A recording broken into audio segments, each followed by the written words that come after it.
नमस्कार आप सभी को. Good morning, all of you. This is the first class for prelim section examination, and in this section I'm going to teach you about location and size of India. ये पहला class है जिसमें मैं आप सभी को भारत की स्थिति और आकार को पढ़ाने जा रहा हूँ. ये ऐसा एरिया है जो भारत की इंट्रोडक्शन का एरिया माना जाता है, जिसमें भारत की लोकेशन उसका ग्लोब पे या भू राजनीतिक दृष्टि से कहाँ स्थित है इसको पढ़ते हैं, उनकी विशेषताओं को पढ़ते हैं. चैप्टर्स को शुरू करूं इससे पहले मैं बता दूं कि इस पूरे सेक्शन में जो प्रारंभिकी का सेक्शन है उसमें हम क्या करने जा रहे हैं. सबसे पहले देखिएगा कि मैं चाहूंगा कि हर एक स्टूडेंट्स का सबसे पहला नीड होता है कि उस कंटेंट्स को अच्छा समझा दिया जाए. जो कंटेंट्स एक यूनिवर्सल हो, एक सार्वभौम हो, एक ऐसा जो सभी आपके रिक्वायरमेंट को पूरा करता हो. सो टॉपिक अपने आप में एक पूर्ण टॉपिक हो, कॉम्प्रिहेंसिव टॉपिक हो. तो मैं इस टॉपिक को समझाने की कोशिश करूंगा आपके एग्जामिनेशन के दायरे में. तो पहला काम ये हो गया. दूसरा ये होता है कि हर एक स्टूडेंट्स का दूसरा नीड होता है कि जो आपने पढ़ा वो लिखा होना चाहिए. एक्चुअली आपने जब सुन लिया तो बहुत दिन तक ड्यूरेशन में नहीं होता है, और आपके रिटेंशन में नहीं होता, आपकी याददाश्त में नहीं होता है. तो दूसरा काम ये होता है कि आप उसको नोट्स बना लें, एक बेहतर नोट्स जो आपका फाइनल प्रिपरेशन एग्जाम के अंतिम तारीख तक आपके साथ हो. आप उसको रिवाइज करके उस टॉपिक को पे महारत हासिल कर सकें, पूरी समझ विकसित कर सकें. उस स्टूडेंट्स की तीसरी नीड, मेरे समझ से जो तीसरा सबसे वाइटल पॉइंट्स आता है कि उस विषय वस्तु पर जितनी तरह के क्वेश्चन एग्जामिनेशन में आते हैं वो सभी क्वेश्चंस, मोस्ट ऑफ क्वेश्चन आपने पहले बना लिया हो, जिससे पैटर्न से परिचित हो और आपको उस सभी एरिया का एक बहुत ही बड़ा इन डेप्थ अंडरस्टैंडिंग क्रिएट हो गया हो. तो देखिएगा कभी कभी आपको कंटेंट्स पढ़ते वक्त वो चीज स्ट्राइक नहीं करता है कि ये कॉन्सेप्ट बहुत ही महत्वपूर्ण है और ये चीज हम बहुत ही डेप्थ से समझ सकते हैं. लेकिन जब क्वेश्चन करते होते हैं, एमसीक्यू आप सॉल्व करते रहते हैं या उस आंसर को करते रहते हैं, तो आपको लगता है कि हाँ ये एक्चुअल अंडरस्टैंडिंग है. राइट, ये थर्ड स्टेज हो गया. नाउ फोर्थ स्टेज देखिए. थर्ड स्टेज में ये होता है कि आप जब क्वेश्चन सॉल्व करते रहते हैं तो आप 100% नहीं कर पाते हैं. फोर्थ स्टेज होता है जब आपने तीनों स्टेज कर लिया, लेक्चर समझ लिया, उसके नोट्स बना लिए, फिर उससे रिलेटेड एमसीक्यू, एक जनरल एमसीक्यू जो सभी आयाम को कवर करता हो, ऐसा एमसीक्यू आपने बना लिया. तो फाइनल में जैसे एग्जामिनेशन पैटर्न होता है उस रूप में आप टेस्ट सीरीज करना, या फिर अगर टेस्ट सीरीज नहीं भी ज्वाइन किए हैं तो डिफरेंट प्लेसेस से जितने भी क्वेश्चंस हैं ज्योग्राफी से रिलेटेड, उन सभी क्वेश्चंस को करते हैं, तब फिर आपसे गलती होने की संभावना नहीं होती है. ऐसे स्थिति में आप ऐसे भी स्थिति में होते कि अगर 20 क्वेश्चन पूछ रहे हैं तो 20 आउट ऑफ 20 करेंगे, या कोई एक आपको ह्यूमन एरर गलती हो जाता है. ऐसी स्थिति में आपका सिलेक्शन होना बिल्कुल निश्चित हो जाता है कि आप उस एग्जाम में अपना जगह जरूर बनाएंगे. तो स्टूडेंट्स की इन नीड्स को, इन आधारभूत आवश्यकता को, बेसिक आवश्यकता को, जो लर्निंग का बेसिक नीड्स है, उसको ध्यान में रख के हमने इस कोर्स को फ्रेम किया कि आपको कम से कम ये सारा चीज इस डिस्कशन के अंदर आ जाए, हमारे इस कोर्स के मेजर एरियाज में आ जाए. फिर आपको किसी भी बुक्स, किसी भी लेक्चर, कहीं भी किसी चीज को दूसरी जगह जाने की जरूरत नहीं पड़ती है, दूसरी चीज को पलटने की जरूरत नहीं पड़ता है. तो फिर आप उस एरिया में कंफर्म होते हैं और मान लेते हैं कि ये सब्जेक्ट मेरा सब्जेक्ट है, इस सब्जेक्ट से मेरा कोई गलती नहीं होगा. तो इस सब के साथ मैं आपके साथ जुड़ रहा हूं. इन चारों आयाम को लेकर, चारों पक्ष को लेकर आपसे हम बात करेंगे, चीजों को डिस्कस करेंगे. मैं लिखा दूंगा और फिर आप उसको अपनी वे में नोट्स बना लेंगे. चूंकि नोट्स बनाते समय टीचर की बात को, मेंटर्स की बात को हम सुनते हैं, समझते हैं, और जो हम लिखते हैं वो चीज हमें बहुत दिन तक याद रहता है. तो मेरे विचार को 4 स्टेजेस को आप याद रखिएगा कि पहले मेरे सभी विचार को मन से सुनना है। दूसरा, मैं जितना कुछ लिखा हूं उसको अच्छी राइटिंग में अच्छे डायग्राम्स और मैप के साथ लिखना है। तीसरा, जब क्वेश्चन सॉल्व करें तो एमसीक्यू में होता यह है कि ये क्वेश्चन को टिक कर दिया और उसके 3 अन्य जो ऑप्शन है उसको नहीं आपने देखा या लगा कि ये बेकार का चीज है। अच्छी बात यह है कि आपको पूरी कैपेसिटी तब बिल्ड होगा।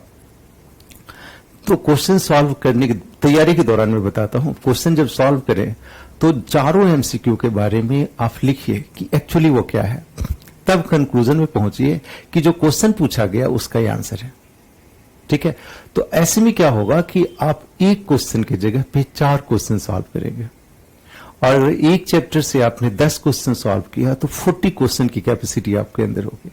राइट, तो आई होप ये चीजें आपको बहुत ही एक बेहतर कैपेसिटी जनरेट करने में बहुत मदद करेगा और हमारा आपका प्रयास हर एक जगह हर एक एग्जामिनेशन में एक अपना जगह बनाएगा और आप एग्जामिनेशन में कंफर्टेबल फील करेंगे।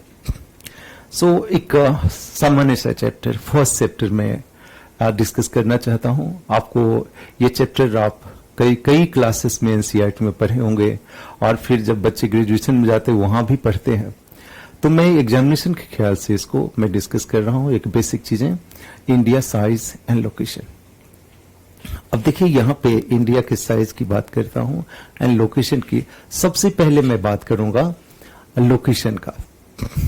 लोकेशन को समझिएगा मेरे अर्थ में, जब कोई चीज को शुरू करते हैं तो उसमें सबसे पहली बात होती है कि समझ, जो हम डिस्कस करने जा रहे हैं उसकी समझ, उसमें आपको पूरा का पूरा एरिया हो कि हम किस वे में चैप्टर्स को एक स्ट्रक्चर बना रहे हैं।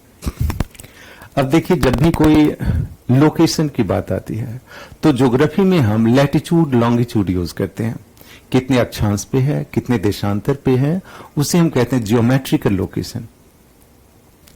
दूसरा लोकेशन ये होता है कि आप पड़ोसी देश के साथ कहां पे हैं, विश्व की पॉलिटिकल मानचित्र पे आपका क्या लोकेशन है, इसको बोलते हैं जियोपॉलिटिकल लोकेशन। जैसे देखिए भारत का जियोपॉलिटिकल लोकेशन कहेंगे तो भारत आमतौर पे पॉलिटिकल कंडीशन में कहेंगे कि ये दक्षिण एशिया का हिस्सा है। राइट, दूसरा चीज कहेंगे भारत की जो पड़ोसी देश हैं उनके साथ हमारी सीमा है, उसे हम राजनीतिक लोकेशन के रूप में देखते हैं।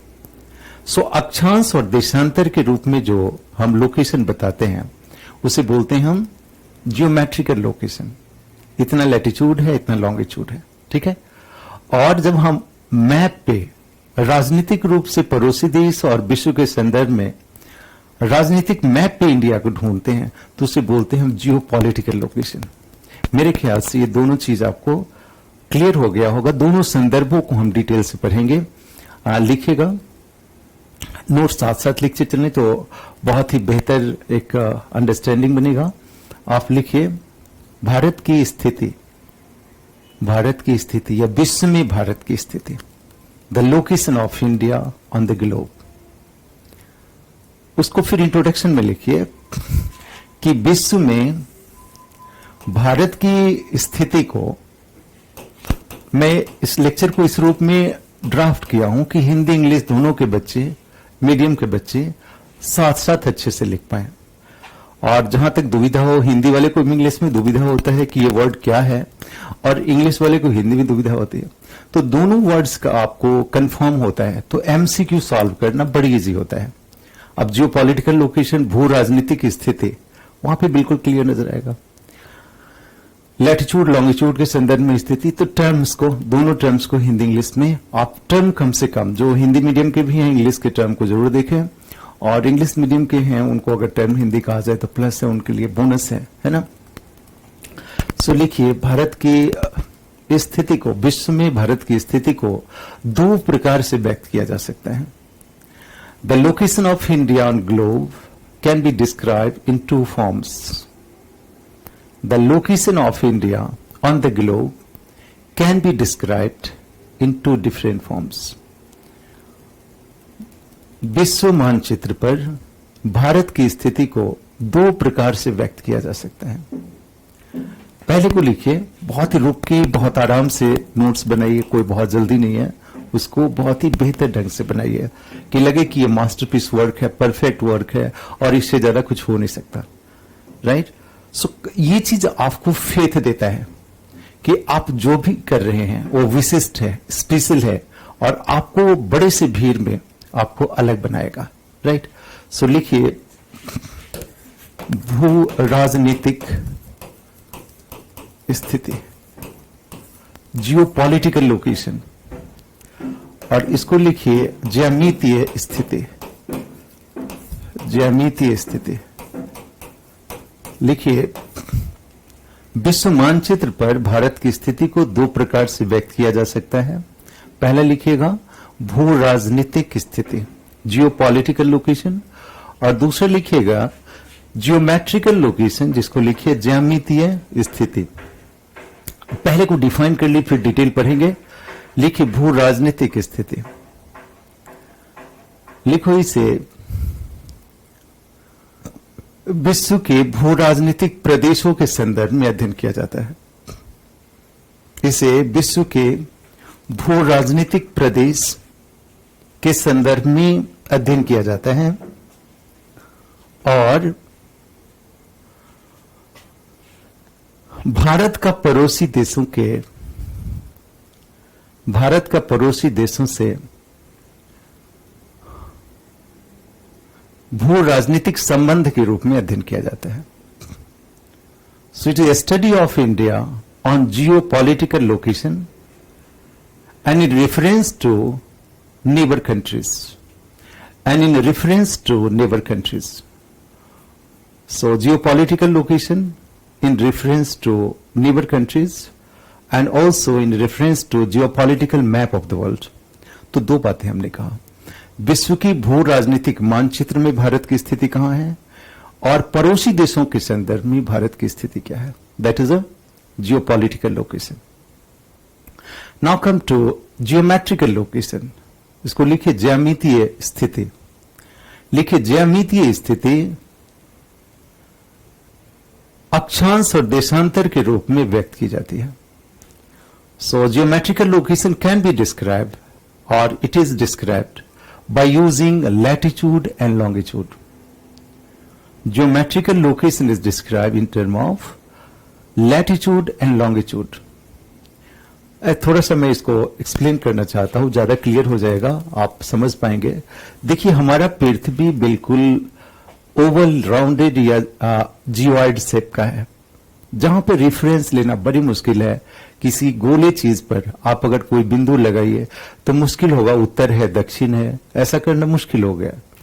तो ज्योग्राफर्स ने इस प्रकार के लाइंस ड्रॉ किए, इसे अक्षांश रेखा कहा गया, और इस प्रकार के लाइन ड्रॉ किए जिससे देशांतर रेखा कहा गया, जिसे हम लॉन्गिट्यूड कहते हैं। अब जहां पे ये दोनों कटता हो, क्रॉस करता हो, वो किसी प्लेस का परफेक्ट लोकेशन हो गया कि ये प्लेस विश्व के मानचित्र पर इतने अक्षांश, इतने देशांतर पर स्थित है। देन उस प्लेस पे जाना बिल्कुल इजी हो गया। आज के दिन में देखिएगा कि गूगल अर्थ है, आपका जीपीएस है, जैसे ही लैटिट्यूड डालिए, लॉन्गिट्यूड जलाइए, पक्का उस पॉइंट पे जाकर जूम होगा, right. So that is geometrical location. अगर अक्षांश और देशांतर रेखाओं के सहारे किसी स्थान को दिखाते हैं तो उसे हम ज्यामितीय स्थिति कहते हैं। So second you write, in geometrical location we describe place by using latitude and longitude. ज्यामितीय स्थिति में हम किसी स्थान को अक्षांश या देशांतर के द्वारा प्रदर्शित करते हैं। सो अब देखिए, अब क्या करना है, हमें ये कॉन्सेप्ट आ गया कि किसी स्थान को व्यक्त करने के लिए हम दो प्रकार के रेफरेंस को लिए, एक पॉलिटिकल रेफरेंस और एक जियोमेट्रिकल लोकेशन। अब मैं पहले चीज को डिटेल करता हूं, उस मेरे साथ फिर नोट्स बनाएंगे, इसका आपने परिभाषा लिख लिया होगा। Now we are coming to the second point, जो सेकेंड एरिया है, उस चीज पे आ रहा हूं। आप इसको इस प्रकार व्यक्त करेंगे। अब मैं बताता हूं कि थोड़ा सा एग्जाम्पल लेके बताता हूं कि जियोमेट्रिकल लोकेशन इंडिया का क्या है, कहां है। यहां पे आप थोड़ा सा जियोपॉलिटिकल लोकेशन इंडिया का कहां है, इसको थोड़ा सा अच्छे से मार्क कीजिएगा, इसको अच्छे से स्टडी कीजिएगा। मैं आपके ख्याल से इसको थोड़ा सा बोल्ड कर देता हूं और भी जो बेहतर से दिखाई दे। अब देखिए कि ये पूरा एशिया है, तो इस एशिया में देखिएगा कि ये वाला एरिया ऐसा है, ये वाला एरिया थोड़ा सा इसको ऐसे में रीड कर दूं तो ज्यादा बेहतर होगा, हाँ ज्यादा अच्छा हो जाएगा। देखिए ये वाला एरिया आपका इधर का एरिया है, ये वाला आपका इधर का एरिया है, ये इधर हो गया और ये ऐसा इधर हो गया। तो हमने क्या किए, उसके ब्लॉक्स बना दिए। अब मैं बिल्कुल प्राइमरी लेवल से, बेसिक लेवल से बताता हूं कि हम कैसे मार्क करते हैं किसी प्लेस को इन अ डायरेक्शन। जैसे आप देख लीजिए कि एक हमारा एक एरिया है, इसको हमने कहा नॉर्थ, ये साउथ, ये ईस्ट, ये वेस्ट, ऐसा हुआ, पश्चिम हो गया। इस नोडल डायरेक्शन में ये नॉर्थ ईस्ट हो गया, ये साउथ ईस्ट हो गया, ये साउथ वेस्ट हो गया, ये नॉर्थ वेस्ट हो गया। ठीक है, तो देखिएगा कि ये सारे नोडल डायरेक्शन हो गए। अब हमें एशिया में भारत की स्थिति को जानना है, तो अगर इस चीज को देखेंगे तो ये साउथ एशिया हो गया, ये साउथ ईस्ट एशिया हो गया, ये ईस्ट एशिया हो गया, ये सेंट्रल एशिया हो गया, ये वेस्ट एशिया हो गया। तो ये एशिया के संदर्भ में देखिएगा, इस प्रकार के आपको लोकेशन आएंगे। तो भारत जो है इस एरिया में है, साउथ एशिया में है। एशिया में भारत का लोकेशन क्या हो गया भू राजनीतिक दृष्टि से, कि भारत दक्षिण एशिया में हो गया। आपने सुना होगा कि भारत सार्क देशों का सदस्य है, जिसमें भारत और उसके पड़ोसी देश हैं, है ना। सो लिखिए जियोपॉलिटिकल लोकेशन ऑफ इंडिया, लिखिए भारत का भू राजनीतिक स्थिति, लिखिए भू राजनीतिक दृष्टि से भारत एशिया के दक्षिण में स्थित है। On geopolitical map India is located on southern part of Asia. भू राजनीतिक मानचित्र पर भारत के विश्व के एशिया के दक्षिण में स्थित है। On geopolitical map of Asia India is located on the southern part of Asia. So this country is named as South Asian country, इसलिए इस देश को दक्षिण एशियाई देश कहते हैं। So India is named as South Asian countries. सो भारत को दक्षिण एशियाई देश कहते हैं। सो ग्लोब पे आपको पॉलिटिकल लोकेशन पता चल गया होगा कि ये दक्षिण पूर्व एशिया है, ये दक्षिण पूर्व एशिया है, ये पूर्वी एशिया है, ये सेंट्रल एशिया है, या पश्चिम एशिया है। इस प्रकार की चीजों को आपने समझा और इसको बहुत अच्छे से डेवलप कर सकते हैं थॉट के रूप में, जो चीजें बहुत डेप्थ तक जा सकती हो, सभी चीज को बाद में एनालाइज कर सकते हो। ठीक है, तो साउथ एशिया है वेरी क्लियर। सो भारत की स्थिति जो है वो साउथ एशिया में है। क्लियर, ये बातें आपको याद हो गया होगा। याद भी साथ ही करें तो मोस्ट ऑफ चीजें अगर लेक्चर के रूप में याद हो जाए तो बहुत अच्छा है। अब देखिए मैं जियो पॉलिटिकल को डिस्कस करता हूं। भारत का जो भू राजनीतिक स्वरूप है भारत के आंतरिक क्षेत्र में और पड़ोसी देशों के साथ, उसको मैं डिस्कस करता हूं। उसको नोट्स आप साथ साथ बनाएंगे। तो देखिए कि ये भारत का ये मानचित्र है, इस तरह का एक मानचित्र बनता है, इस तरह का एरिया हुआ। ये दक्षिणी एरिया है, इसको हम प्रायद्वीपीय भारत कहते हैं। और एक इंडिया यहां से है जो आपको कश्मीर से लेकर आपको बॉर्डर एरिया बनाता है। ये एरिया, ये पहला एरिया हुआ और ये दूसरा एरिया हुआ। तो जैसे हमने जियोमेट्रिकल और जियोपॉलिटिकल कहा, उसी तरह जियोपॉलिटिकल लोकेशन में भारत को दो भाग में बांट दीजिए तो अध्ययन बहुत ही इजी हो जाएगा, उसका डिटेल स्टडी करना इजी हो जाएगा। तो जियोपॉलिटिकल लोकेशन में भारत का हम दो भाग बांट देते हैं। ये वाले एरिया को हम कहते हैं सब कॉन्टिनेंटल इंडिया, सब कॉन्टिनेंटल इंडिया या उपमहाद्वीपीय भारत। और ये आपका जो त्रिभुजाकार क्षेत्र है, 3 ओर से जल से घिरा हुआ है, इस क्षेत्र को हम बोलते हैं प्रायद्वीपीय भारत। प्रायद्वीपीय Bharat, right? So the first is peninsular India, the India in the southern section surrounded by 3 water bodies, and the second is land frontier India, the India sharing boundary with a neighbor country as a land frontier, इसे हम बोलेंगे उपमहाद्वीपीय भारत। ठीक है, देखिए मैं बताता हूं कि दोनों ही माध्यम के बच्चे, जो हिंदी के हैं इंग्लिश के, दोनों सहजता से लंबे समय तक इसको सुनिए और जिस भी मैं बता रहा हूं उसको नोट्स को ड्राफ्ट कीजिए। तो दोनों ही बच्चों को, दोनों ही प्रकार के अभ्यर्थियों को बहुत ही फायदा होगा और लगेगा कि ये कंप्लीसमेंट है। सो यहां लिखिए, यहां पे इंडिया को आंतरिक क्षेत्र में लिखिए। इस स्लाइड का जो डिटेल है उसको मैं बता रहा हूं। लिखिए, भू राजनीतिक दृष्टि से भारत के संपूर्ण मानचित्र को 2 भागों में बांटा जा सकता है। Geopolitically, the geographical area of India can be classified into 2 parts. Geographically, the geographical map of India can be classified into 2 parts. भू राजनीतिक दृष्टि से भारत के संपूर्ण मानचित्र को 2 भागों में बांटा जा सकता है। The first you write this area, that is प्रायद्वीपीय भारत और पेनिनसुलर इंडिया। प्रायद्वीपीय भारत और पेनिनसुलर इंडिया, जो भारत का दक्षिण का हिस्सा है, इसको डिफाइन भी कर लीजिए। This area of India is surrounded by water bodies from 3 sides. Bharat का यह क्षेत्र 3 ओर से जल से घिरा हुआ है। This part of India is surrounded by water bodies from 3 sides, so named as peninsula, इसलिए इसे प्रायद्वीप कहते हैं। So it is named as peninsula और प्रायद्वीप कहा जाता है। सो भारत का दक्षिणी हिस्सा जो 3 ओर से जल से घिरा हुआ है उसे हम प्रायद्वीप कहते हैं, भारतीय प्रायद्वीप कहते हैं, और ज्योग्राफिकल टर्म में इसे प्रायद्वीपीय भारत कहते हैं। So it is also named as peninsular India. सो इसका परिचय आपने जाना होगा। अब हमारे पास ये दूसरा एरिया है, लिखिए सब कॉन्टिनेंटल इंडिया, उपमहाद्वीपीय भारत। सब कॉन्टिनेंटल इंडिया, लिखिए भारत का उत्तरी क्षेत्र जहां पड़ोसी देशों से इसकी सीमा जुड़ी हुई है। भारत का उत्तरी क्षेत्र जहां पड़ोसी देशों से इसकी सीमा जुड़ी हुई है, इसे हम उपमहाद्वीपीय भारत में शामिल करते हैं।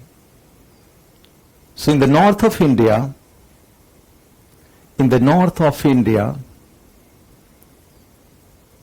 there are neighbor countries. In the north of India, there are neighbor countries, and we share the boundary with Pakistan,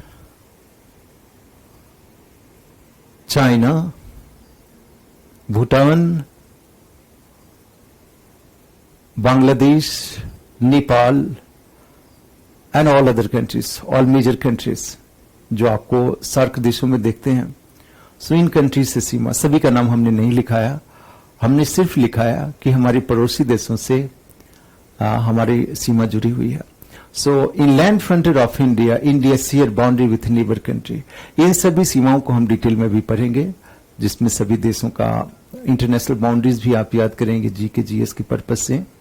so broadly इस पूरे डिस्कशन का अर्थ ये था कि मैंने पूरे भारत को 2 भाग में बांट दिया अपने स्टडी के पर्पज से।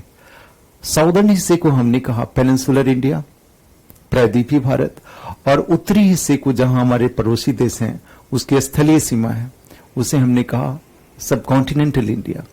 सो जहां पे लैंड फ्रंटियर है वो हो गया सब कॉन्टिनेंटल इंडिया, जहां पे ओस्टिक बाउंड्री है उसको हमने कहा पेनिनसुलर इंडिया। सो इस चीज को हमने लिखा दिया। अब क्या करना है, इस चीज को थोड़ा सा ध्यान से सुनिए और ध्यान से उसको डिटेल कीजिए। अभी तक जो मैंने बताया उन टर्म को मैं रिकैप करता हूं, फिर आगे बढ़ूंगा। अभी तक हमने बताया कि किसी भी प्रदेश की लोकेशन को पढ़ने के लिए दो अप्रोच को फॉलो करते हैं, एक जियोपॉलिटिकल अप्रोच और एक जियोमेट्रिकल अप्रोच। भू राजनीतिक और ज्यामितीय। अक्षांश देशांतर का जो लोकेशन है वो ज्यामितीय है, और स्थलीय और सागरीय संबंध में जहां भी लोकेशन आप देखते हैं वो जियोपॉलिटिकल लोकेशन है। हमने साउथ एशिया बताया, और भारत को दो भागों में बांटा। The first is peninsular India, second is सब कॉन्टिनेंटल इंडिया। अब चाहूंगा कि मैं पेनिनसुलर इंडिया को डिटेल पढ़ाऊं। जो आपका ये प्रायद्वीपीय भारत है, इसका एक अच्छा सा मैप बना लीजिए जो आपको ब्रॉडली दिखाता हो इस एरिया में। अब इसमें देख लीजिए, मैं एक प्लेन सा मैप बना रहा हूं जो प्रायद्वीपीय भारत को व्यक्त करता हो। तो देखिएगा, गुजरात के तट से लेकर बंगाल के तट तक ये पूरा का पूरा एरिया प्रायद्वीपीय भारत है। यहां पे देखिएगा कि इस एरिया में जो हमारा एरिया बनता है, इस एरिया में यहां से यहां तक की जो तटीय सीमा है, इस पूरी तटीय सीमा में फैक्ट्स के रूप में जानिए कि 9 स्टेट्स हैं एंड 5 यूटीज हैं, राइट। इसको फर्स्ट इंफॉर्मेशन लिखिएगा कि प्रायद्वीपीय भारत के तटीय क्षेत्र में कुल 9 राज्य हैं और 5 केंद्र शासित प्रदेश हैं जिसकी समुद्री सीमा है। इन peninsular India the 9 states and 5 UTs have coastal boundaries. प्रायद्वीपीय भारत में 9 राज्य और 5 केंद्र शासित प्रदेशों की समुद्री सीमा है। कभी कभी आपको जनरल जीके टाइप के क्वेश्चन पूछ देते हैं फैक्ट्स इंफॉर्मेशन के बारे में कि कितने राज्य हैं जिनकी समुद्री सीमा है, कितने यूटीज हैं जिनकी समुद्री सीमा है। सो यू मस्ट रिमेंबर, आपको पूरा मैं बताता हूं कि प्रीलिम्स उसका क्वालिफाई होता है जिसको फैक्ट्स के बारे में दुविधा ना हो और कॉन्सेप्ट उसको बहुत अच्छा समझ में आता हो, right. So you should be the master of both the concept and facts. कितनी सीमा है? 9 राज्यों की समुद्री सीमा है और 5 यूटीज हैं। अब देखिए, मैं बात कर रहा हूं पेनिनसुलर इंडिया का, राइट। पेनिनसुलर इंडिया जो ये 9 राज्य 5 यूटीज है, इंक्लूडिंग अंडमान निकोबार छोड़ दीजिए, सिर्फ हम एक्सक्लूडिंग अंडमान निकोबार, सिर्फ ये ट्रायंगुलर एरिया का जो लेंथ है वो 6100 किलोमीटर है। और जब हम आइलैंड्स को जोड़ देते हैं तो 7516 किलोमीटर होते हैं। सो यहां पर भी दुविधा होता है। ध्यान दीजिएगा कि थोड़ा सा अगर हम क्वेश्चन के नेचर को अच्छा से नहीं पढ़े हों तो गलती करने की संभावना जरूर बनती है। आपको पूछे कि संपूर्ण भारत की तटीय रेखा कितना है तो बनेगा 7516 किलोमीटर। लेकिन अगर पूछे प्रायद्वीपीय भारत की तटीय सीमा कितनी है तो हो जाएगा 6100। इसमें आइलैंड्स भी जुड़ा हुआ है, इसमें आइलैंड नहीं जुड़ा हुआ है। यहां पर इंफॉर्मेशन के रूप में लिखिए कि संपूर्ण प्रायद्वीपीय भारत की समुद्री सीमा 6100 किलोमीटर है। The coastal length of India is 6100 kilometre. Coastal length, the coastal length of peninsular India is 6100 kilometre. प्रायद्वीपीय भारत का की तटीय सीमा 6100 किलोमीटर है, जबकि संपूर्ण भारत की तटीय सीमा 7516 किलोमीटर है। Whereas the coastal length of India, इसको संभल के लिखिए, सोच के लिखिए इसको।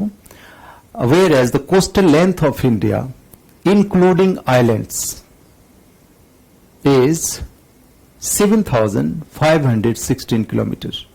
जो भारत की समुद्री सीमा है, जो अंडमान निकोबार, लक्षद्वीप सभी को मिला दिया जाए प्लस प्रायद्वीपीय भारत को मिला दे तो संपूर्ण रूप से इसका जो लेंथ बनता है वो 7516 किलोमीटर बनता है। तो ये चीज हो गया कि जो आउटलाइन आपने जाना, बाहर के एरिया को जाना कि भारत में 9 राज्य हैं, प्रायद्वीपीय भारत का इतना बनता है, आइलैंड मिलाकर इतना बनता है। ये चीज को आपने जाना। अब देखिए यहां पे जो ये एरिया है इसका दूसरा पक्ष बताता हूं। जो प्रायद्वीपीय भारत है उसमें कोस्टल लेंथ है ना। ये गुजरात हो गया, फिर महाराष्ट्र गोवा हो गया, फिर कर्नाटका हो गया, फिर केरला हो गया, ये आंध्र प्रदेश हो गया, और फिर ये उड़ीसा का तट हो गया। इन सभी को कई प्रादेशिक नाम से जानते हैं। देखिएगा कि कभी कभी उत्कल तट आएगा आपका नाम, को नॉर्दर्न सरकार आएगा, मालाबार आएगा, कोरोमंडल आएगा।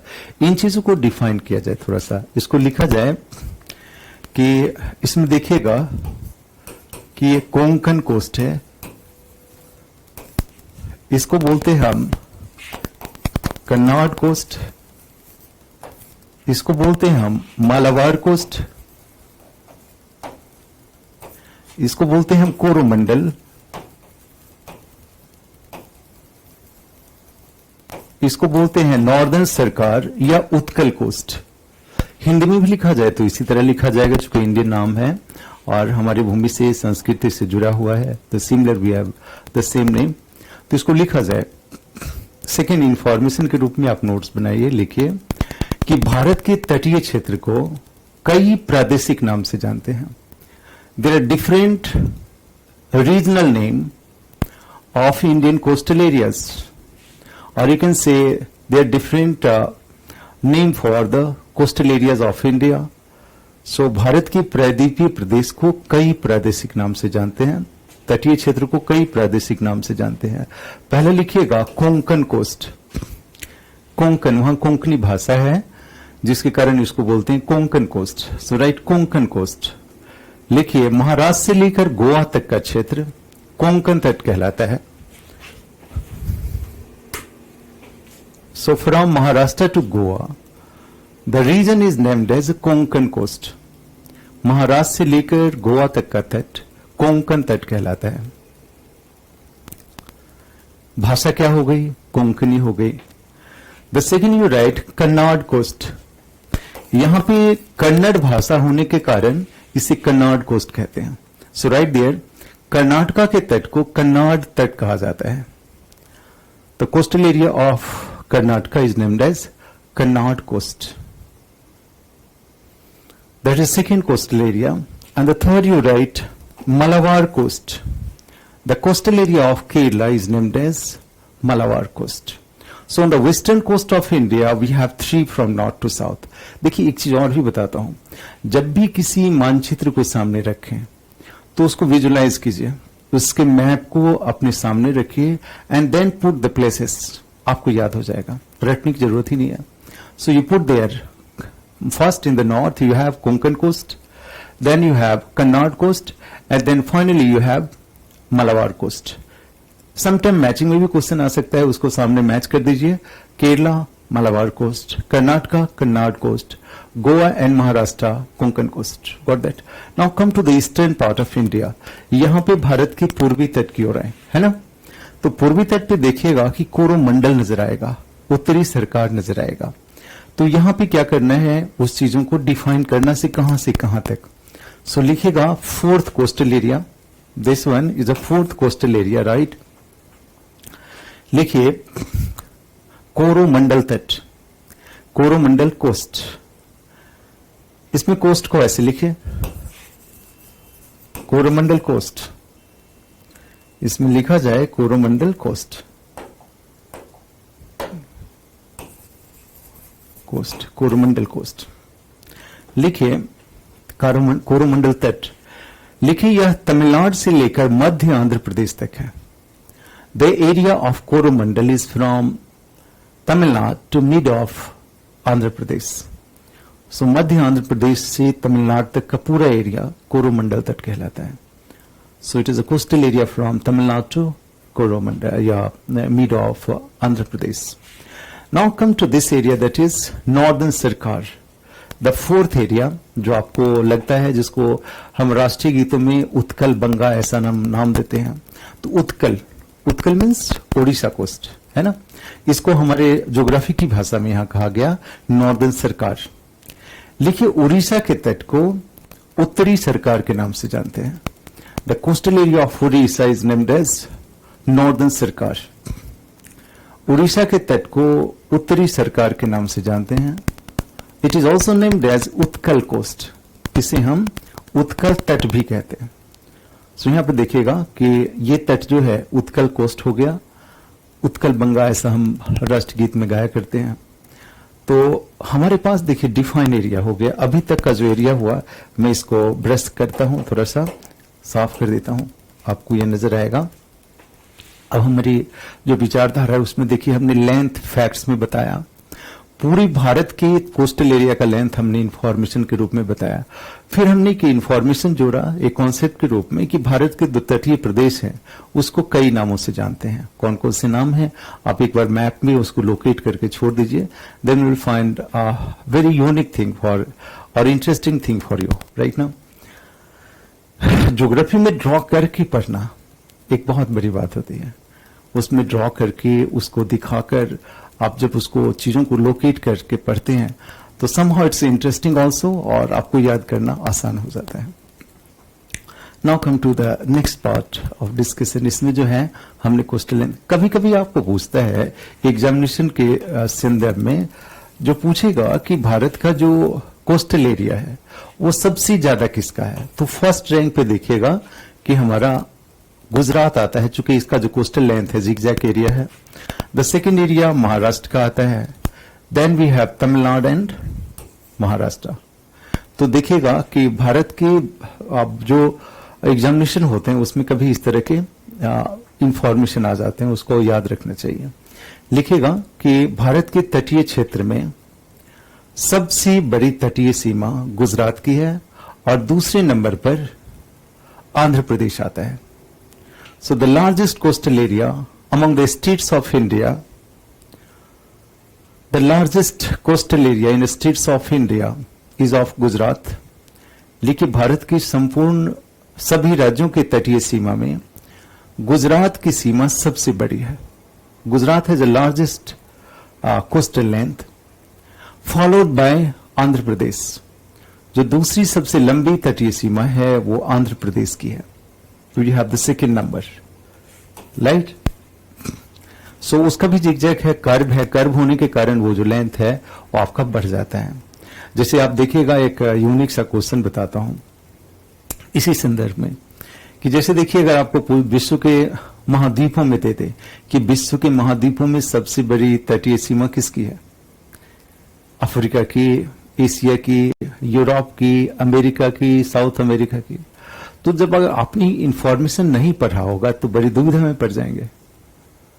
यार अफ्रीका इतना बड़ा है, एशिया की सीमा इतनी बड़ी है, राइट, यूरोप है।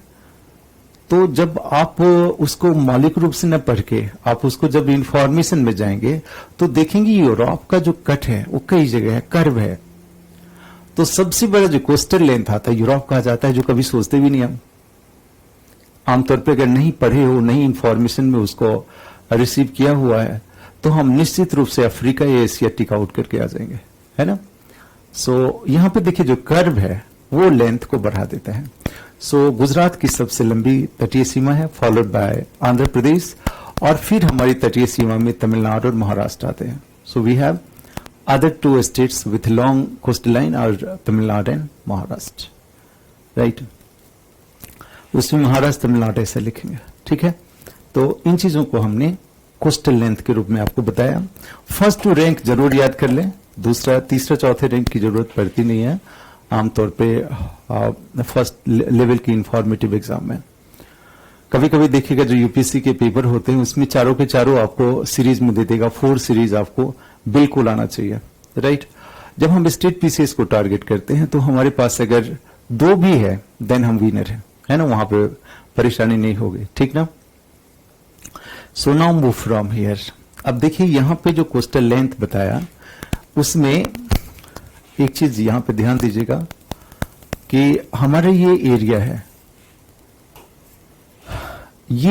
है जहां पे तीनों क्षेत्र आके मिलता हो।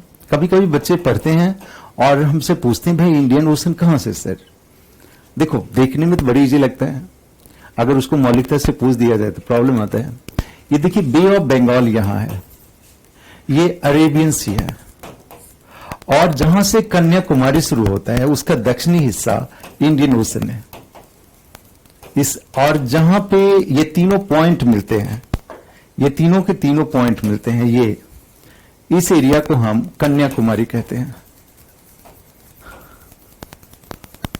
इसको लिखिए, इसको लिखिए प्रॉपरली। लिखिए प्रायद्वीपीय भारत के पूर्व में बंगाल की खाड़ी है, पश्चिम में अरब सागर है और इसके दक्षिण में हिंद महासागर है। In the eastern part of Bay of Bengal, peninsular India, there is a Bay of Bengal. On the western part, Arabian Sea, and the south of Kanyakumari is Indian Ocean. और कन्याकुमारी के दक्षिण में की रेखा को हम हिंद महासागर कहते हैं। तो देखिएगा हिंद महासागर का दोनों ये आर्म्स है, are the hands of, you can say the extension of that. So एक arms Bay of Bengal, एक arms क्या हो गया Arabian Sea, and the south part we have Indian Ocean, और कन्याकुमारी के दक्षिण में जो आपका हिंद महासागर है। लेकिन हिंद महासागर जहां ये तीनों ही जल क्षेत्र मिलते हैं वह प्रायद्वीपीय भारत का सबसे दक्षिणी बिंदु है। जहां ये तीनों ही जल क्षेत्र मिलते हैं वो प्रायद्वीपीय भारत का सबसे दक्षिणी क्षेत्र है। Near the junction of these three water bodies, near the junction of these three water body we find the location of Kanyakumari, और there is a location of Kanyakumari. So will find that there are three water bodies, Arabian sea, bay of Bengal and Indian ocean, and the meeting point, the junction point is Kanyakumari. सो कभी कभी पूछता है कि प्रायद्वीपीय भारत का दक्षिण बिंदु क्या है, दैट इज कन्याकुमारी। देखो एक ज्योग्राफर जो ज्योग्राफी जानता हो उसके लिए तो एक बहुत छोटी सी बात है, जिसने ज्योग्राफी को टच न किया हो, एकेडमिक टाइम के बाद उसमें गया ना हो, उन चीजों को डिटेल न किया हो, तो एग्जामिनेशन टाइम में वो चीज टफ हो जाता है। वंस आपने जान लिया है बड़ी इजी चीज है। अब देखिए इसको थोड़ा सा मैं और ब्रॉड करता हूं तो आपको लगेगा कि इसके लैंग्वेज और कैसे चेंज हो सकते हैं। देखिएगा ये है हमारा north Andaman, middle Andaman, south Andaman, little Andaman, और फिर एक रेखा है, उसके बाद है तीन बड़े द्वीप यहां पे। सबसे लास्ट द्वीप को हमने लोकेट किया अंडमान। ये पूरा का पूरा जो स्ट्रक्चर है वो अंडमान का है। मैं इसको डिटेल पढ़ाता हूं, फिर फिजियोग्राफिक डिवीजन में पढ़ाएंगे। यहां पे मैं बताता हूं, इसको थोड़ा सा ध्यान से देखिएगा कि यहां पे हमने एक लाइन ड्रॉ किया, एक मार्क किया, और जिसमें हमने इस एरिया को दिखाने की कोशिश किया। That is a very southern part of Andaman and Nicobar. इसको बोलते हैं हम ग्रेटर निकोबार, ग्रेटर निकोबार। देखिएगा कि अंडमान निकोबार का सबसे दक्षिणी द्वीप जो है वो ग्रेटर निकोबार है। इसको हिंदी में भी ग्रेटर निकोबार लिखते हैं, महान निकोबार नहीं लिखते हैं। इस द्वीप पर जो साउदर्न पॉइंट है, सबसे दक्षिणी बिंदु, आज के दिन में भी है, ऐसा नहीं कि सुनामीज के द्वारा एक खत्म हो गया, उसको फिर से रिकंस्ट्रक्ट करके हमने उसको बनाया कि भारत का दक्षिणी बिंदु जो है वो बिंदु ही रहेगा, राइट। सो ग्रेटर निकोबार पे आपको ये लास्ट पॉइंट इंडिया का आएगा, उसको बोलते हैं हम Indira point. Indira point, Indira point इसका नाम दिया गया, जो भारत का सबसे दक्षिणतम बिंदु है।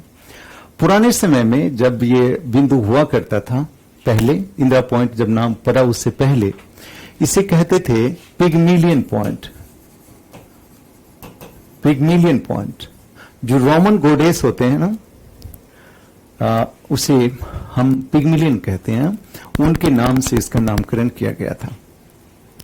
अब देखिए यहां पर जितना इंफॉर्मेशन आया वो सभी को एक नोट्स के रूप में आप अच्छे से लिख लें तो वो चीज बड़ी हेल्प करेगा आपको। सो इसको लिखिए, यू राइट देयर, लिखिए प्रायद्वीपीय भारत का हमने लिखा दिया कन्याकुमारी। अब लिखिए संपूर्ण भारत का दक्षिणतम बिंदु, the southern most point of India, southernmost point of India is Indira point. संपूर्ण भारत का दक्षिणतम बिंदु इंदिरा पॉइंट है.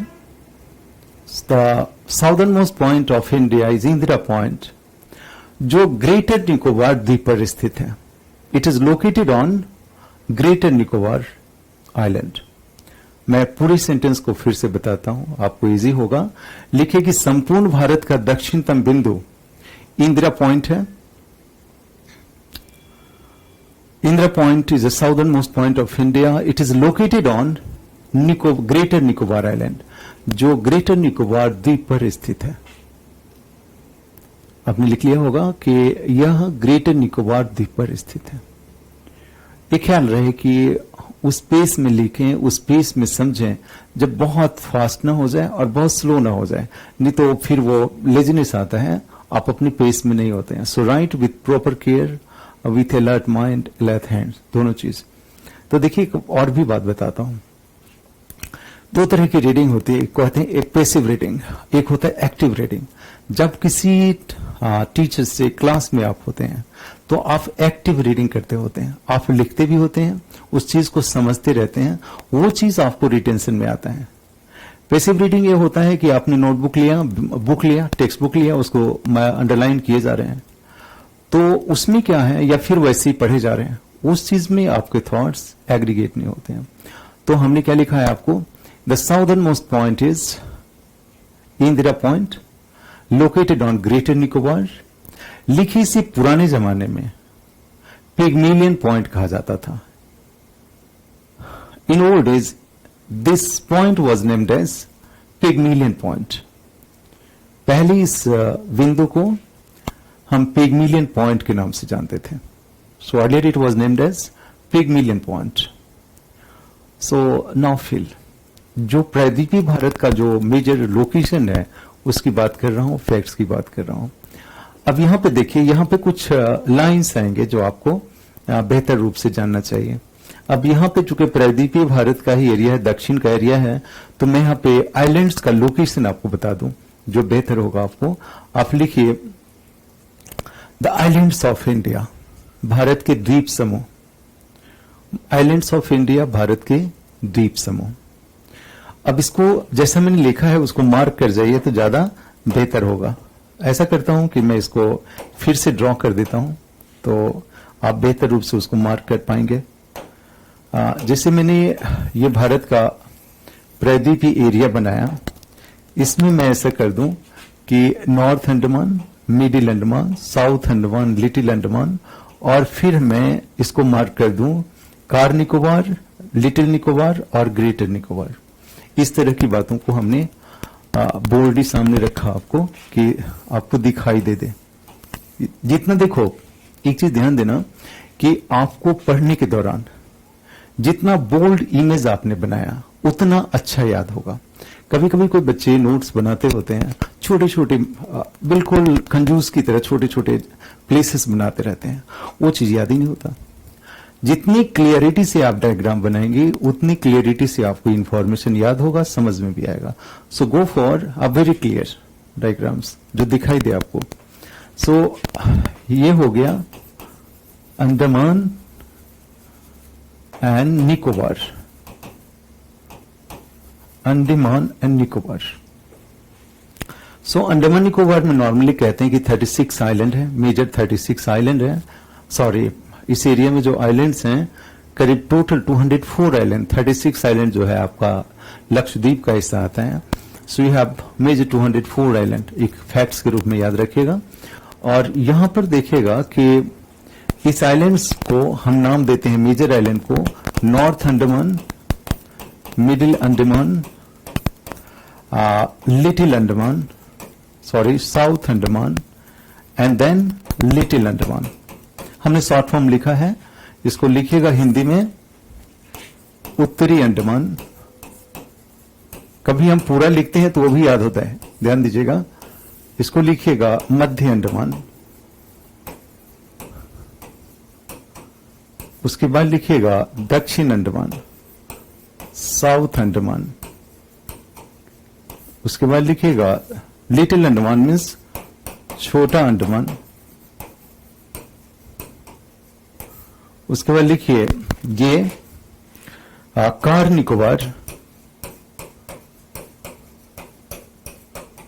इसको लिखिए छोटा निकोबार, और इसको लिखिएगा ग्रेटर निकोबार, ग्रेटर निकोबार।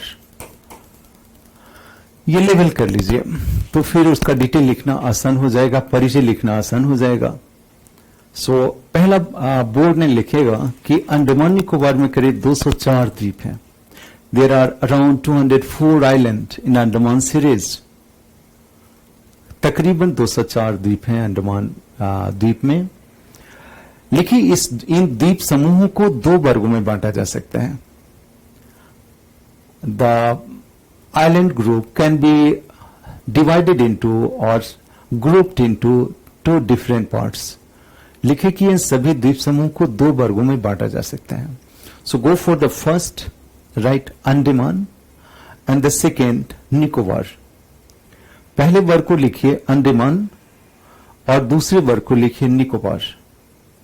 2 वर्ग हो गया, अंडमान एंड निकोबार। अब इसमें जो सेपरेशन पॉइंट है आपके एग्जामिनेशन का हिस्सा बनता है, जरूर रूप से याद होना चाहिए। इसको बोल्ड ज्यादा कर देता हूं मैं। ये लाइन, ये अक्षांश रेखा है एक्चुअली। ये रेखा आपको अक्षांश रेखा एक्चुअली, और ये अक्षांश है 10 डिग्री अक्षांश,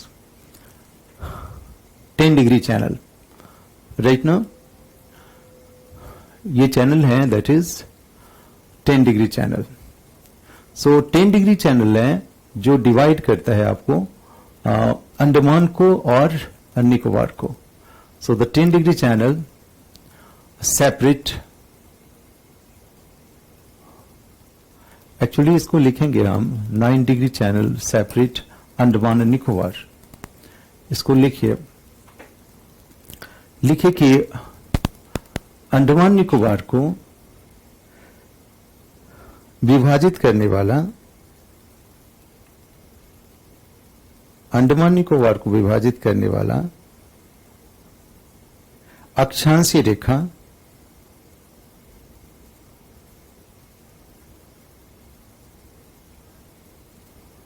विभाजित करने वाला रेखा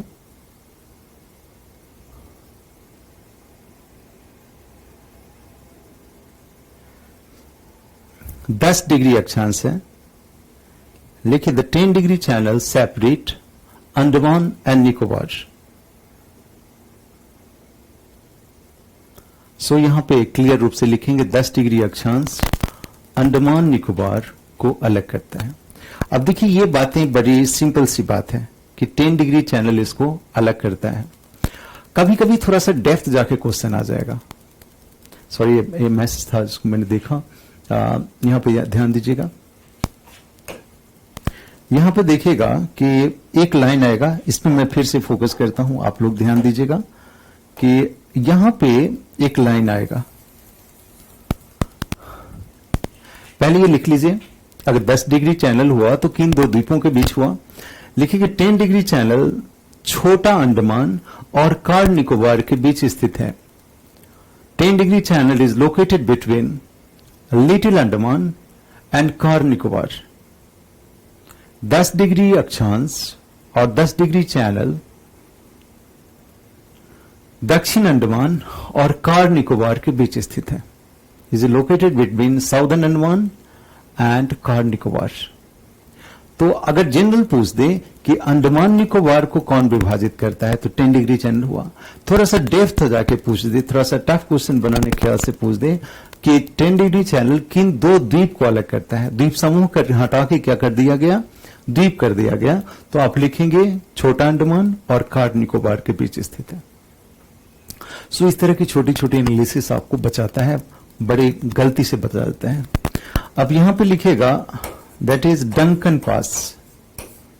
यहां पे देखिएगा एक एरिया आया डंकन पास, एक लाइन चैनल जो आपको विभाजित करता है 2 आइलैंड ग्रुप को। तो यहां पे लिखिएगा डंकन पास दक्षिण अंडमान और छोटा अंडमान के बीच स्थित है।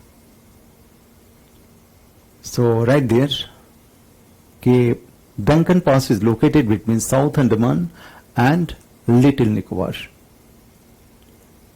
राइट यहां पे देखिएगा कि ये एरिया, इसमें हम डिटेल में भी आएंगे जब भारत की फिजियोग्राफी पढ़ेंगे तो, और लोकेशन को, चीजों को ज्यादा हम एलोबरेट करेंगे, चूंकि जनरल इंट्रोडक्शन ऑफ इंडिया है इसमें हमने लाया है इसको। अब देखिएगा यहाँ पे जो सबसे बड़ा द्वीप है वो मिडिल अंडमान है। ऐसा पूछ दे कि भारत का सबसे बड़ा द्वीप कौन सा है, so it will be middle Andaman. Right there लिखिए कि भारत का सबसे बड़ा द्वीप मध्य अंडमान है। The largest island of India is middle Andaman, यह मिडिल अंडमान है। और देखिएगा कि इस एरिया के पूरब में यहां पर एक आपको आइलैंड मिलेगा, और वो आइलैंड आपका भारत का एक सक्रिय ज्वालामुखी है, that is named as barren island, barren द्वीप। सो राइट देयर लिखिए कि मध्य अंडमान के पूरब में भारत का एकमात्र सक्रिय ज्वालामुखी स्थित है। On the north eastern part of middle Andaman और the eastern part of middle Andaman we have an active volcano of India. Bharat का एक सक्रिय ज्वालामुखी बैरन द्वीप स्थित है। सो मध्य अंडमान के पूरब में भारत का सक्रिय ज्वालामुखी बैरन द्वीप स्थित है। So barren island is an active volcano located in the east of middle Andaman. आपने लिख लिया होगा कि भारत का एकमात्र सक्रिय ज्वालामुखी, सक्रिय ज्वालामुखी कहने का अर्थ हुआ जहां हमेशा कंटिन्यूअस वॉल्केनिक इरप्शन होता हो। सो हमेशा मीन्स क्या, अब ऐसा नहीं कि regular daily, but will have eruption without break of 4, 5 और 10 ईयर्स, राइट, और 15 ईयर्स। और शॉर्ट ड्यूरेशन के बाद इरप्शन होता हो, ऐसा नहीं कि 100 वर्षों के बाद होता हो। So that is active volcano. यहां पे देख लीजिए एक और भी द्वीप है यहां पे, राइट। उस द्वीप को हम नारकोंडम द्वीप कहते हैं। कभी कभी पूछा जाएगा कि भारत का दूसरा ज्वालामुखी द्वीप कौन सा है। बैरन द्वीप नहीं दिया आपको, ऑप्शन में दिया ही नहीं, और पूछ दिया कि इसमें से कौन सा भारत का दूसरा ज्वालामुखी द्वीप है। That is Narcondam island. इसको लिख दीजिए, that is Narcondam island, Narcondam island. लिखिए भारत का दूसरा ज्वालामुखी द्वीप नारकोंडम द्वीप है। The second volcanic island of India is Narcondam island. दूसरा ज्वालामुखी द्वीप नारकोंडम द्वीप है। अब यहां पे देखिए हमने जितनी चैनल्स की बात की वो सारा का सारा चैनल्स आपको याद हो गया होगा और डिवीजन याद हो गया।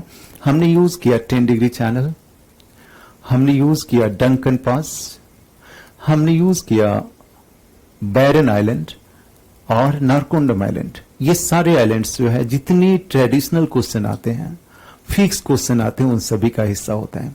तो इन चीजों को बहुत ज्यादा बारीकी से, बहुत ही ध्यान से मानचित्र पर बना के याद करना चाहिए। अब देखिए यहां पे एक चैनल है जो भारत को पड़ोसी देश म्यांमार और देशों से अलग करता है। म्यांमार ही कहिए। सो अंडमान निकोबार और म्यांमार के बीच में एक चैनल है जिसको बोलते हैं कोकुस चैनल। सो यहां पे लिखिएगा कोकुस चैनल, कोकुस चैनल। सो लिखिए भारत की पूरब में अंडमान निकोबार और म्यांमार के बीच कोकुस चैनल है। So Coco channel separate India and Myanmar. So यह भारत और म्यांमार के बीच एक रेखा है, एक लाइन है, वाटर चैनल है। So it is water channel between Myanmar and Andaman Nicobar, you can से म्यांमार एंड इंडिया। भारत और म्यांमार के बीच एक रेखा के रूप में है। आपको जल का चैनल है, वाटर चैनल है, जिसको बोलते हैं कोकुस चैनल। सो देखिए यहां पर हमने जितना पूर्वी क्षेत्र इंकित किया, आपको दिखाया है, वहां पर एक और भी चैनल आपको महत्वपूर्ण हो जाएगा। यहां पे भारत और श्रीलंका है। तो भारत और श्रीलंका के बीच में यहां पे एक फिर से विभाजक क्रिएट होता है, लाइंस क्रिएट होता है या वाटर चैनल क्रिएट करता है, आप इसको इंटरनेशनल बाउंड्री न करके आप कहेंगे कि वहां पे एक लाइंस क्रिएट होता है, वाटर चैनल क्रिएट होता है, इसको बोलते हैं पाक स्ट्रेट। पाक स्ट्रेट, यहां पे एल के हमने यूज किया है, PAL के, पाक स्ट्रेट। उसको पाक जल संधि लिखेंगे, लिखिए पाक जल संधि। लिखिए भारत और श्रीलंका के बीच, भारत के दक्षिण पूर्व में या दक्षिण पूर्व में पाक जल संधि है। So Palk strait is located between India and Sri Lanka in south eastern section और southern section, that will be better.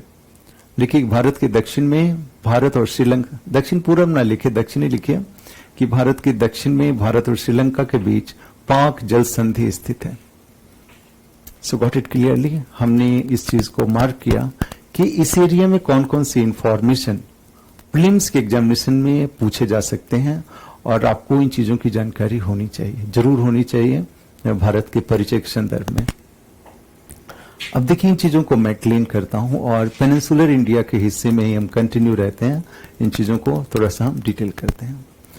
अब देखिए यहाँ पे ये हमारा एरिया है प्रायद्वीपीय भारत का, यहाँ पे श्रीलंका है।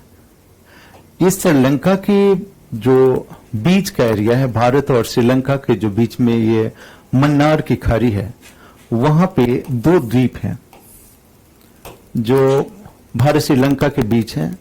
एक द्वीप को बोलते हैं कच्चा तीबू और एक द्वीप को बोलते हैं पंबन द्वीप। पंबन द्वीप, तो ये हमारा द्वीप समूह है जो मन्नार की खाड़ी में है, भारत और श्रीलंका के बीच स्थित है। थोड़ा लोकेशन एनालिसिस को लिख लीजिए। लिखिए भारत और श्रीलंका के बीच में दो प्रमुख द्वीप हैं जिन्हें क्रमशः पंबन द्वीप और कच्चा तीबू के नाम से जानते हैं। That two different island located in gulf of Mannar. There are two different islands, these are located in Gulf of Mannar. The islands are Pamban Island and Kachcha Tibu Island. ये द्वीप हैं पंबन द्वीप और कच्चा तीबू द्वीप। यहां पे देखिएगा एक आइलैंड यहां पे बनता है, हमें जरूर याद रहना चाहिए। जो ये आइलैंड है यहाँ पे, इसको सागर आइलैंड कहते हैं और यहां पे न्यूमोर आइलैंड है। तो देखिएगा कि जिस तरह हमारे इस एरिया में दो द्वीप हैं, यहां भी दो द्वीप हैं, सिर्फ नाम भी याद हो तो आपका काम चल जाएगा। इसको लिखिए, लिखिए सुंदरबन डेल्टा का दक्षिणी क्षेत्र, सुंदरबन डेल्टा का दक्षिणी क्षेत्र सागरीय क्षेत्र में दो द्वीप के रूप में स्थित है या दो द्वीप के रूप में जाना जाता है। In the south of Sundarban Delta, in the south of Sundarban Delta, the islands are Newmore Island and Sagar Island. Sundarban delta के दक्षिण में सागरीय क्षेत्र में दो द्वीप हैं। इन द्वीपों को हम क्रमशः सागर आइलैंड और न्यूमोर आइलैंड के रूप में जानते हैं। So we have two different islands, one is New Moore island and the second one is Sagar island. तो ये जितनी बातें कुछ थी वो हमारा था पूर्वी क्षेत्र का, जो हमारा बंगाल की खाड़ी का क्षेत्र, अंडमान निकोबार का क्षेत्र है, उसमें जितनी इंफॉर्मेटिव बातें थी उसको हमने आपको बताया। सो अब देखिए ये जो एरिया है वो इधर का एरिया है, इसको बोलते हैं लक्षद्वीप, राइट, लक्षद्वीप। सो देखिएगा कि 1973 में करीब इसी ऐसा ही कोई वर्ष था, कोई नहीं है, इस तरह के वर्ष थे जहां लक्षद्वीप का नाम बदलकर लक्षद्वीप रख दिया गया, लक्षद्वीप। सो यहां पे लक्षद्वीप है, पहले लक्षद्वीप कहलाता था, इसका नाम बदल के आज के दिन में कहते हैं लक्षद्वीप। इसमें देखिएगा मिनिकॉय, अमनदीप ऐसे आइलैंड हैं और कावारत्ती जैसे आइलैंड है। वैसे 36 आइलैंड है और ये तीन जो आइलैंड है वो हमारे तीन मेजर आइलैंड के रूप में नजर आते हैं। सो मिनिकॉय, अमनदीप एंड कावरती। इसके देखिएगा मिनिकॉय और अमनदीप के बीच में, मिनिकॉय और कावरती के बीच में जो विभाजक है वो देखिएगा वो 9 डिग्री चैनल है ना। और यहां पे देखिएगा एक पड़ोसी देश आपको मिलेगा मालदीव, यहां पे देखिएगा वो 8 डिग्री चैनल है। तो लेकिन मिनिकॉय और कावरती को 9 डिग्री चैनल विभाजित करता है। So Minicoy and Kavaratti both are separated by Minicoy and Kavaratti the islands of Lakshadweep, the islands of Lakshadweep, Minicoy and Kavaratti the island of Lakshadweep, islands of Lakshadweep are separated by 9 degree channel. लेकिन मिनिकॉय और कावरती जो लक्षद्वीप के 2 द्वीप हैं 9 डिग्री अक्षांश के द्वारा विभाजित होते हैं, is separated by 9 degree latitude. Clear. उसके बाद लिखिए यहां भारत की पड़ोसी देश, पड़ोसी सागरीय देश और द्वीपीय देश मालदीव 8 डिग्री चैनल के द्वारा विभाजित होता है। So there is 8 degree channel between India and Maldives, और you can say between Lakshadweep and Maldives. Clear.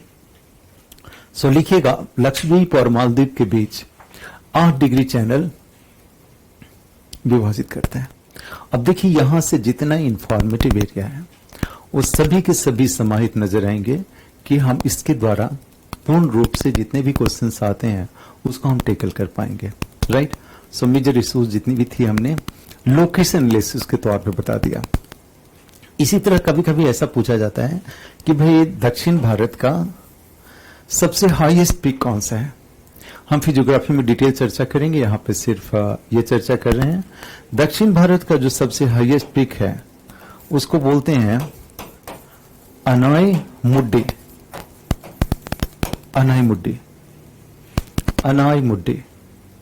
Annamalai श्रेणी पर दक्षिण भारत की सबसे ऊंची चोटी है जिसको बोलते हैं Anai Mudi. So right there is information facts there. लिखे कि दक्षिण भारत है या प्रायद्वीपीय भारत की सबसे ऊंची चोटी अनाई मुड्डी है। The highest peak of peninsular India is Anai Mudi, Anai Mudi है जो अन्नामलाई श्रेणी में है। It is located in Annamalai range, Annamalai range. Yes. So Annamalai श्रेणी में स्थित है जिसका नाम है अनाई मुड्डी। तो स्टूडेंट्स हमने पूरा का पूरा ये काम किया कि आपको प्रायद्वीपीय भारत का परिचय कराया, पेनिनसुलर इंडिया का। अगर फिजियोग्राफिक तौर पे लिखें तो परिचय ये होगा कि पूरा का पूरा प्रायद्वीपीय भारत गोंडवाना लैंड का हिस्सा है। आपने वैगनर थ्योरम पढ़ा होगा या आगे मैं भी पढ़ाऊंगा, उसमें पाइएगा कि ये कभी गोंडवाना लैंड अफ्रीका का हिस्सा हुआ करता था, आज के दिन में भारत का यह दक्षिणी हिस्सा है। So it used to be the part of Gondwana land. ठीक है। तो स्टूडेंट्स आपने अभी तक प्रायद्वीपीय भारत का परिचय पाया और उसके डिफरेंट आयाम्स को हमने जोड़ने का काम किया, उसके एस्पेक्ट को जोड़ने का काम किया। Now I am coming to the second part that is subcontinental India. जो आपका ये एरिया है that is subcontinental India. Subcontinental India को हमने परिचय के रूप में आपको बताया था कि वह भारत जो उत्तरी क्षेत्र में है, जहां की स्थलीय सीमा है, the area has land frontier. इस सीमा को हम बोलेंगे स्थलीय सीमा और संपूर्ण एरिया को हम सबकॉन्टिनेंटल इंडिया का उत्तरी हिस्सा मानेंगे। ठीक है। तो थोड़ा सा इसको बना लिया जाए और फिर इसको एक स्टडी के रूप में लाएं कि हमारे प्रीलिम्स के दायरे में क्या क्या क्वेश्चन आएगा, उसको हम किस प्रकार टैकल कर सकते हैं। सो यू हैव दिस एरियाज।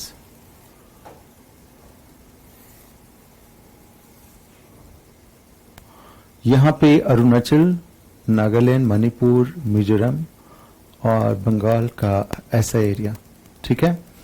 तो इस एरिया को हमने कहा बंगाल को छोड़कर यहां पे जो एरियाज आया north east plus north area, इसमें यहां तक का इसको स्ट्रेच कर जाइए तो ज्यादा होगा, दैट इज राजस्थान इस एरिया तक। तो ये एरिया जो है आपका some part of Gujarat also, जहां पे पाकिस्तान से जो सीमा जुड़ी हुई है, उस एरिया को हम बोलेंगे सब कॉन्टिनेंटल इंडिया। तो ये टोटल एरिया जो है 15,200 किलोमीटर है। दिस सीरीज ऑफ 15,200 किलोमीटर, जिसमें भारत के 17 राज्य आते हैं।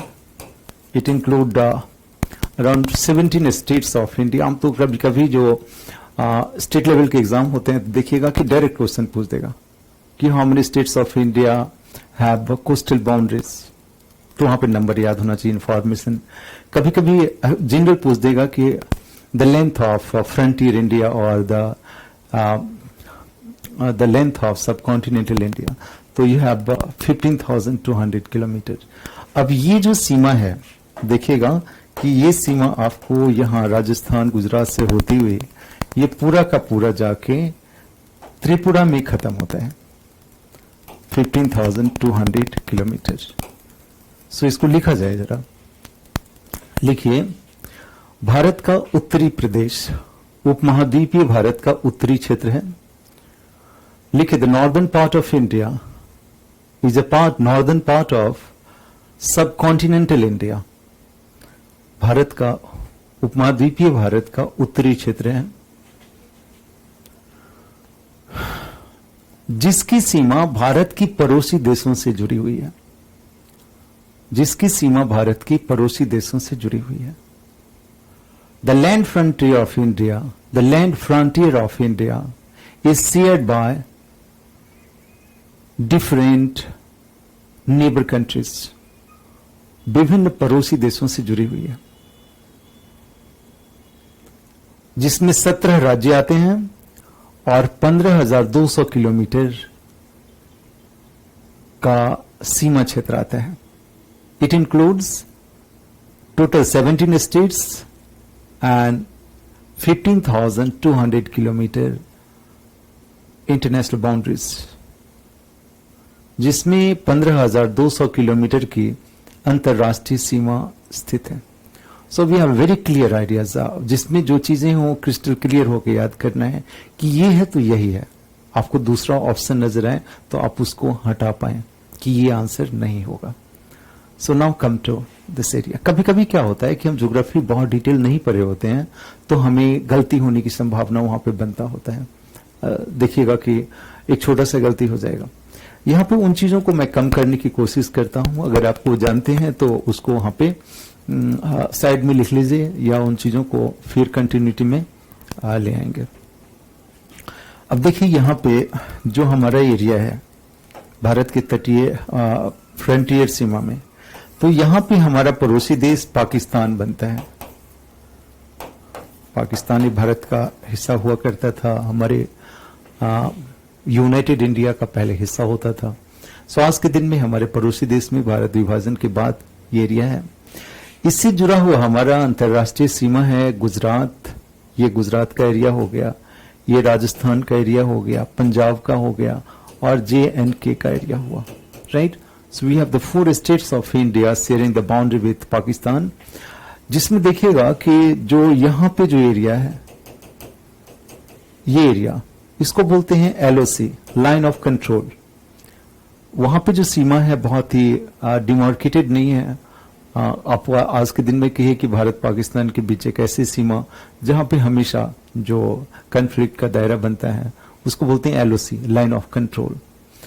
और जो रिमेनिंग सीमा है जिसको हम अन्य सीमा के रूप में देख सकते हैं, वो सीमा हमारा जो है वो इस तरह का है, यहां से यहां तक ऐसी सीमा के रूप में हम जानते हैं। LOC छोड़ दीजिए तो इसको हम रेड क्लिफ लाइन कहते हैं, राइट। इन दोनों इंफॉर्मेशन को लिख लीजिए, ज्यादा बेहतर होगा। लिखिए भारत, पहला पॉइंट करके लिखेगा, भारत और पड़ोसी देश करके लिखेगा, भारत और पड़ोसी देश, India and neighbour countries, Bharat और पड़ोसी देश, देखिए भारत के उत्तर पश्चिम में पाकिस्तान स्थित है। Pakistan is located in north western part of India. Bharat के उत्तर पश्चिम में पाकिस्तान स्थित है। इस सीमा पर भारत की 4 राज्य हैं। There are 4 major states on the north western boundary. इस सीमा पे भारत के 4 राज्य हैं। There are 4 major states on the north western boundary. These states are, ये राज्य हैं, यू कैन गो फॉर, ये राज्य हैं। सबसे पहले साउथ से शुरू कीजिए, Gujarat. The first state you have that is Gujarat, followed by Rajasthan. The second राज्य को लिखिएगा, दैट इज राजस्थान।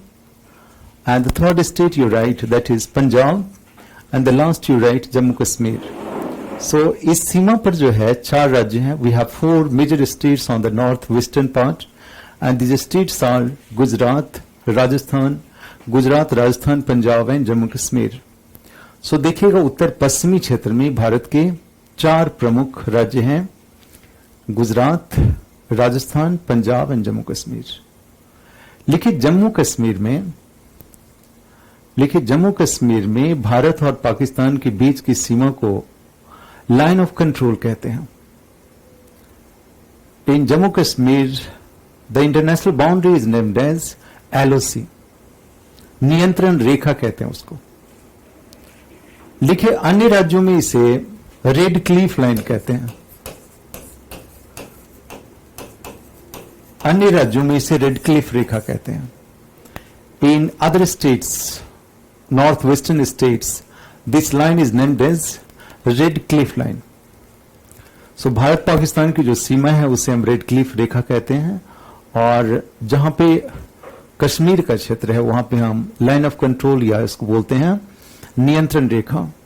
यहां पे देखिएगा कि एक एरिया है, इसको मैं हटा देता हूं जिससे क्लियरिटी से याद कर पाए आप, कि यहां पे देखिएगा गुजरात है और गुजरात के कई एरियाज बनते हैं।